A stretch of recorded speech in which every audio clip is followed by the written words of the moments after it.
সুযোগ পেলে দলীয় নয়, জামাত ঐক্যবদ্ধ সরকার গঠন করবে বলে জানিয়েছেন দলটির আমির ডাক্তার শফিকুর রহমান। সন্ধ্যায় রাজধানীর মিরপুরের ইব্রাহিমপুর এলাকায় ঢাকা ১৫ আসনের গণসংযোগে একথা বলেন তিনি। এর আগে বাড্ডায় ঢাকা ১১ আসনের প্রার্থী এনসিপির আহ্বায়ক নাহিদ ইসলামের নির্বাচনী জনসভায় যোগ দিয়ে তিনি বলেন, পুরানো চাঁদাবাজদের জায়গায় নতুন চাঁদাবাজদের জায়গা দিতে জুলাই অভ্যুত্থান হয়নি। এ সময় নাহিদ ইসলাম বলেন, ১২ ফেব্রুয়ারি ভূমিদস্যু দখলবাজদের সিন্ডিকেট ভেঙে দেবে জনগণ। বিস্তারিত জানাচ্ছেন জাহিদুল আলম।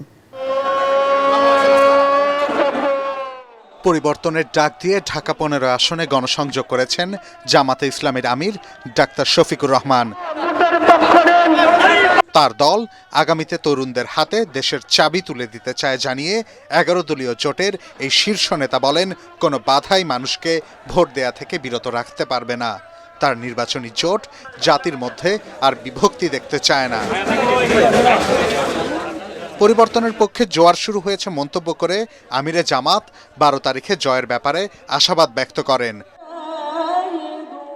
এর আগে ঢাকা ১১ আসনের প্রার্থী এনসিপির আহ্বায়ক নাহিদ ইসলামের নির্বাচনী জনসভায় বিএনপির সমালোচনা করে ডাক্তার শফিকুর রহমান বলেন, শেখ হাসিনা সরকারের ১০ টাকা চালের প্রতিশ্রুতি আর বিএনপির ফ্যামিলি কার্ড একই রকম ভুয়া।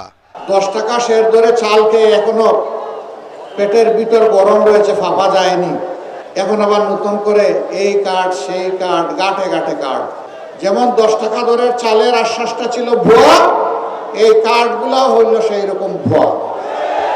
এইসব ভুয়া কার্ডকে আগামী ১২ তারিখ জনগণ ইনশাল্লাহ লাল কার্ড দেখাবে।